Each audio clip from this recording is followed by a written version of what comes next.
এইখিনি ফেক্টছ আৰু ফিগাৰৰ ওপৰত আধাৰিত হয়। এনে সুধাংশু ত্ৰিবেদীয়ে কিবা কৈছে এইটো তেওঁৰ মুখৰ কথা নহয় আৰু ধুবুৰীলৈ যদি আপুনি যায় যদি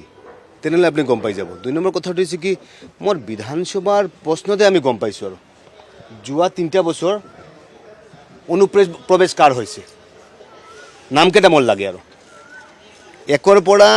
যদি 169 যিখিনি মানুহ আহিছে গোটেইকেইটা একে মানুহ আৰু বাংলাদেশৰ যিখিনি মানুহৰ সংখ্যাটো বেছি সিহঁতৰ গোটেইকেইটা মানুহ এজন না দুজন আছে হিন্দু মানুহ আছে গোটেইকেইটা মাইনৰিটি মানুহ হয় আৰু এইটো কাৰণে সুধাংশু ত্ৰিবেদীয়ে যিখিনি কথা কৈছে আৰু যদি ধুবুৰীলৈ যদি আপুনি যায় তেনেকৈ এটা ফিলিংছ এটা আহিব আৰু এইটো কাৰণে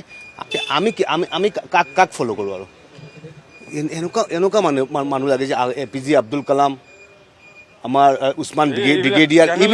এইবিলাক মিনি বাংলাদেশ হয় কি নহয় বাংলাদেশলৈতো যোৱা নাই যে বাংলাদেশ ধুবুৰী বাংলাদেশলৈ গুচি গৈছে এনেকুৱা মই যদি কথাবিলাক কৈ থাকোঁ তেনেহ'লে কিন্তু কথাটো হৈছে কি যে সুধাংশু ত্ৰিবেদীয়ে যিখিনি কথা কৈছে আৰু আপুনি যদি ধুবুৰীলৈ যায় যদি তেনেহ'লে যিখিনি অনুপ্ৰৱেশ হৈছে বাংলাদেশী মানুহৰ অনুপ্ৰৱেশ বেছিকৈ হৈছে আৰু ধুবুৰীত বিশেষকৈ অনুপ্ৰৱেশ হৈছে সেইটো কাৰণে সুধাংশু ত্ৰিবেদী যিখিনি কথা কৈছে এইখিনি কথা ফেক্টছ এণ্ড ফিগাৰৰ ওপৰত আধাৰিত কথাখিনি কৈছে আৰু আমাৰ অসমৰ বৰ্তমানত যিটো এটা পৰিৱেশ সৃষ্টি হৈছে এনে এটা পৰিৱেশ সৃষ্টি হৈছে এইখিনি কথা সুধাংশু ত্ৰিবেদীৰ কথা নহয় এই কথাখিনি ভাৰতবৰ্ষৰ ৰাইজৰ কথা এই কথাখিনি ফেক্টছ আৰু ফিগাৰৰ ওপৰত কথা কথাটো হৈছে কি আপুনি অকণমান ছাৰ্ভে কৰিলে বিধানসভাৰ তথ্য যিখিনি পালোঁ বিধানসভাৰ তথ্যটো এইটোৱে কয় আৰু বিধানসভাৰ তথ্যটো আৰু মিছা কথা গভৰ্ণমেণ্টে কি তথ্য দিলে আৰু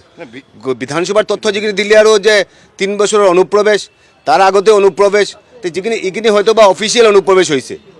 আনঅফিচিয়েলি অনুপ্ৰৱেশ কেনেকুৱা কি হৈছে এইখিনি বস্তু চাব লাগিব এইটো কাৰণে যিটো হৈছে আৰু আপোনাক মই ক্লিয়াৰলি কৈছোঁ আৰু আমাৰ ভাৰতবৰ্ষত এনে এটা ছিষ্টেম এটা আছে আৰু আমাৰ অসমত এনে এটা ছিষ্টেম আছে আহিলে সিহঁতক আধাৰ কাৰ্ড দিয়া হয় ড্ৰাইভিং লাইচেঞ্চ দিয়া হয় কণ্টেক্ট কৰি কেনে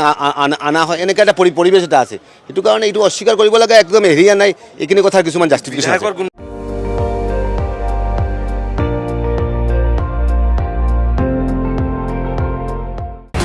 আপুনি চাই আছে ND24 সৰ্বশ্ৰেষ্ঠ নহয় সৰ্বোত্তমৰ দৌৰ